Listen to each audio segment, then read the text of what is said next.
কালা আইন যেটা নিয়ে এসেছে, শুধু এই আইনের দ্বারা যদি জায়গা জমি নেওয়ার ব্যাপার থাকতো, সম্পত্তি নেওয়ার ব্যাপার থাকতো, এখানে তবু হয়তো মুসলমান সবসময় ত্যাগ করতে শিখেছে, মুসলমান সবসময় তারা মানুষকে দিতে শিখেছে, তারা মানুষকে ভালোবাসতে শিখেছে।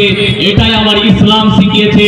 ইসলাম মানবতার কথা শেখায়, ইসলাম মনুষ্যত্বের কথা শেখায়, ইসলাম ভালোবাসার কথা শেখায়, ইসলাম ভাতৃত্বের কথা শেখায়, ইসলাম বিপদে মানুষের পাশে ঝাঁপিয়ে পড়ার কথা শেখায়, ইসলাম ক্ষুধার্তের জ্বালানি দেওয়ার কথা শেখায়।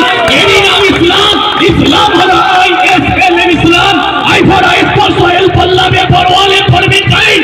I sold all mankind. যার মানে হলো আমার উচিত সারা বিশ্বের মানুষকে ভালোবাসা। যিনি সারা বিশ্বের মানুষকে ভালোবেসেছেন তিনি হলেন প্রফেট মুহাম্মদুর রাসূলুল্লাহ সাল্লাল্লাহু আলাইহি ওয়াসাল্লাম।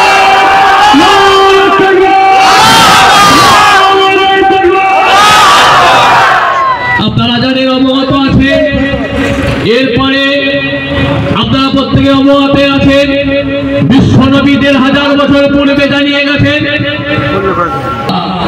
মানুষের প্রতি দয়া কিভাবে করতে হবে, মানুষের প্রতি ঝাঁপিয়ে পড়তে হবে। এটাই আমার ইসলাম শিখিয়েছে। আমার নবী বলেছে, তোমার পাশে যদি হিন্দু ভাই ক্ষুধার্ত অবস্থায় যদি কাতর হয়, ক্ষুধার্ত অবস্থায় যদি পড়ে থাকে, ওর পাশে যদি ঝাঁপিয়ে না পড়ো তুমি ঈমানদার মুসলমান নয়। এটা আমার নবীর কথা। আমার আল্লাহর কোরআন শিখিয়েছে, লাকুম দীনুকুম ওয়ালিয়া দিন, তুমি তোমার ধর্ম করো, অপরাধীকে অপর ধর্মকর্তা দাও। এটাই আমার ইসলাম, এটাই আমার আল্লাহর বিধান, এটাই আমার ইসলাম শেখায়। ইসলাম কোনোদিন সন্ত্রাসী শেখায়নি, ইসলাম কোনোদিন জঙ্গিবাদী শেখায়নি। ইসলাম মানুষের পাশে ঝাঁপিয়ে পড়ার কথা শিখিয়েছে। আমার কষ্ট লাগে, দুঃখ লাগে, আমাদের কেন্দ্রীয় সরকার সর্বসময় দেখেছি যারা ইসলামের প্রতি যেভাবে ছোট করা যায়, ইসলামের প্রতি যেভাবে নেগলেক্ট করা যায়, এটা আমার কেন্দ্র সরকার এইরকম কাজ করে।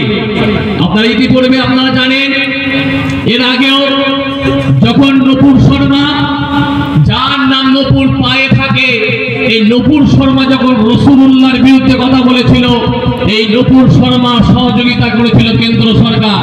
আমি হাজার হাজার মানুষকে নিয়ে কলকাতায় রাজপথে সেদিনে হুঙ্কার দিয়ে বলেছিলাম, কেন্দ্র সরকারকে আমি এই ভারতের জমিন থেকে জানিয়ে দিচ্ছি, সোশ্যাল মিডিয়ার মাধ্যমে আমি ফুরফুরা পীর আবু বকর সিদ্দিকীর সন্তান হয়ে জানিয়ে দিচ্ছি, যদি ওই রকম অসৎ চরিত্রের মানুষগুলোকে যদি আপনারা না সরান, এইরকম কালা আইন যদি বন্ধ না করে, আগামী দিন আপনাকে সমস্ত ধর্মের মানুষ আপনার গদি থেকে ফেলে গঙ্গায় টেনে ফেলবে।